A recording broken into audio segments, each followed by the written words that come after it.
quand on change de milieu, quand on change de quartier, il faut changer de langage, il faut changer de comportement. Il arrive, par exemple, que telle famille qui habitait dans tel endroit, dans tel quartier, soit désormais située dans un autre quartier. Eh bien, ça peut être extrêmement nocif pour les enfants, pour les adolescents, qui ont appris un certain mode de comportement qui n'est plus valable dans le nouveau quartier dans lequel ils arrivent. Et ça crée des heurts. Ça peut être dans les deux sens. Quelqu'un qui vient d'un quartier populaire, comme on dit,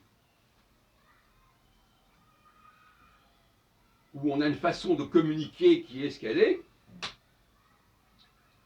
une façon de répondre, et puis aussi, il faut faire attention à la façon dont on dit, on parle aux gens. Attention. Et puis il arrive dans un autre quartier où le mode de communication est différent, plus subtil. Ça ne passe pas. Ces gens-là se font jeter parce qu'ils ont un comportement qui ne correspond pas au quartier.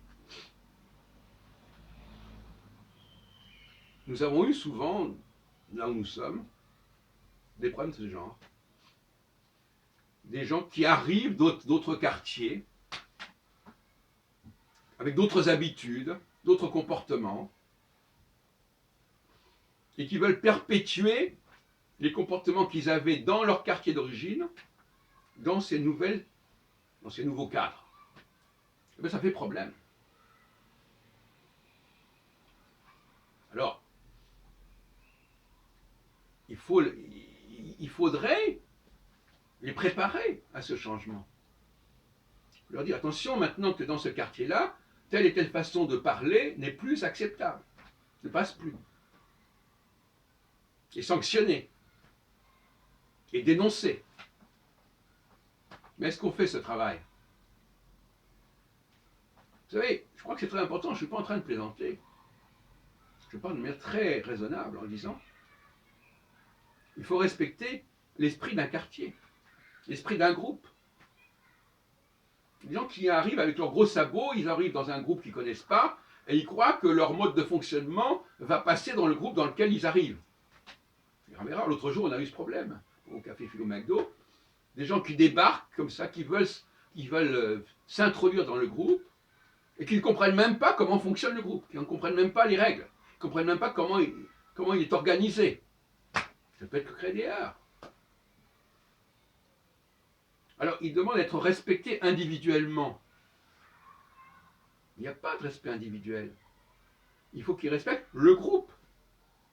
Et eux-mêmes, ils parlent d'individuellement, mais ils ne fonctionnent pas individuellement, ils fonctionnent dans le cadre d'un groupe. Alors même si ce groupe, ils ne sont plus dans le groupe en question, ils restent marqués par le groupe de départ. Donc leur individualité, ça ne veut rien dire. Ils voudraient qu'on respecte le groupe, alors qu'ils ne sont plus dans ce groupe. Il est évident qu'ils doivent respecter le groupe dans lequel ils arrivent. Et nous, on n'a quand même pas à respecter le groupe d'où ils viennent.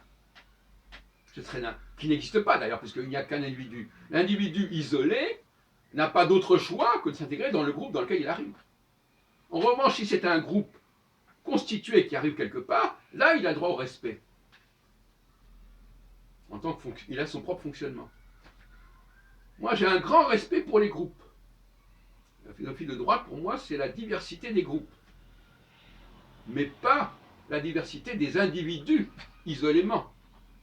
Ça n'existe pas pour moi, l'individu isolé. L'individu, il est marqué par le groupe fondamentalement. Et donc, quand un individu est isolé, il a un travail à faire sur lui-même, de compréhension des nouvelles règles, des nouvelles normes dans lesquelles il débarque, et sinon, il se fait jeter.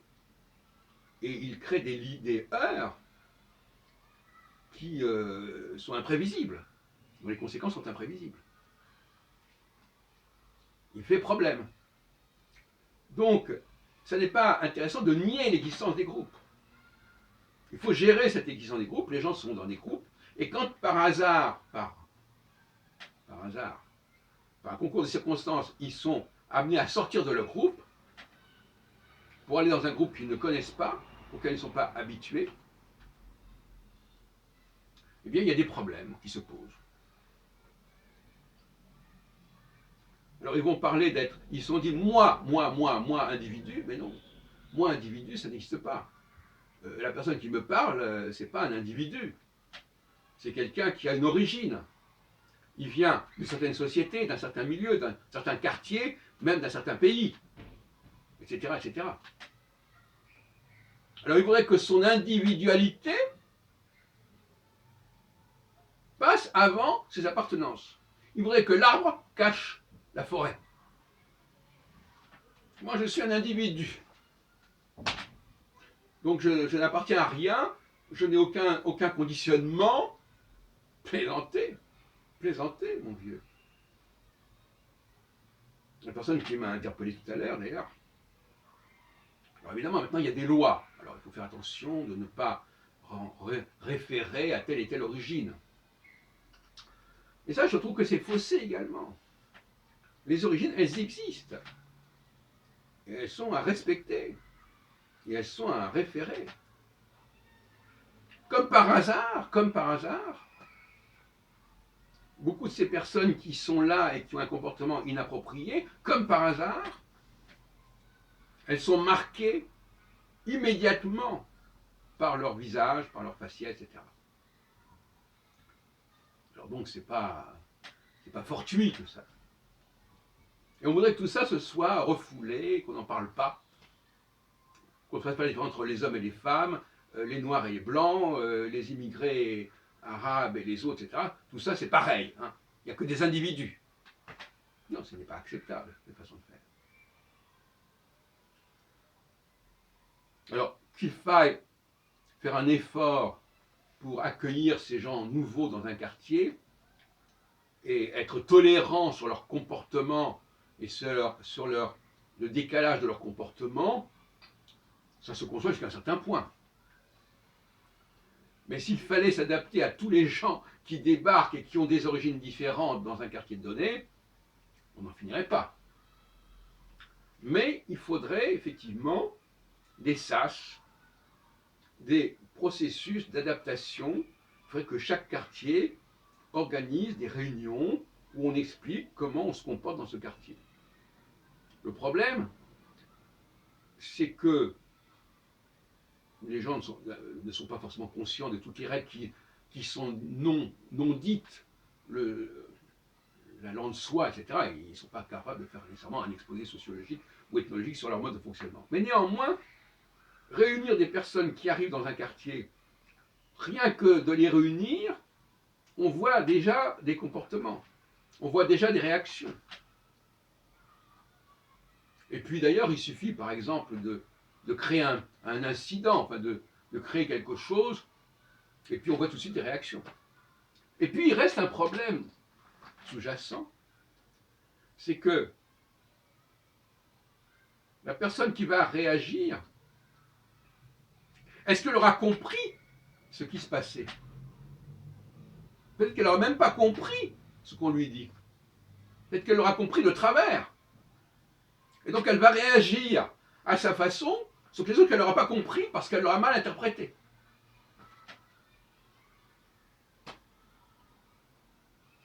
C'est pour ça qu'il ne faut pas se faire justice soi-même. Parce que, quand on a eu un café fou là-dessus, parce que non seulement on n'a pas le droit de pratiquer une violence physique quelle qu'elle soit, sans passer par la justice, sans passer par la police, mais en plus, on n'est même pas certain de ce qui s'est passé. On l'a interprété selon des grilles qui ne sont pas forcément celles du groupe dans lequel on évolue à ce moment-là. Alors, la personne qui arrive dans un nouvel endroit, il faut qu'elle fasse preuve de beaucoup de prudence, qu'elle prenne conscience de ce qui se dit et qu'elle sache que, dans certains cas, elle ne comprend pas bien ce qui se passe et ce qui se dit. Prenons un exemple idiot. Je peux très bien, dans un quartier A, on va dire nécessairement bonjour, Dans le quartier B, on va pas forcément dire bonjour. On va directement s'adresser. Mais il y a des gens pour qui, si on n'a pas dit bonjour, alors là, ça ne va plus. C'est une condition sine qua non de toute relation. Voilà. Donc, il y a des gens pour qui la parole est importante. Ce qui se dit est important. Et d'autres pour qui le comportement est important. L'attitude est importante. Les mimiques sont importantes, beaucoup plus que les paroles. Vous voyez où je veux en venir? Des sociétés qui fonctionnent sur la parole. Et la parole, c'est moins subtil que le comportement, que l'attitude. Les gens, il faut regarder le visage de la personne qui vous parle. Il faut regarder son mode de fonctionnement, son mimétisme, ses mimiques. Et pas seulement ce qu'elle dit. Voilà encore une cause de malentendu, au sens littéral du terme. J'ai mal entendu, j'ai mal compris ce qui se passait. J'ai mal compris ce que la personne me voulait. J'ai mal compris quelles étaient ses intentions. Parce que les codes ne sont pas les mêmes. Et voilà.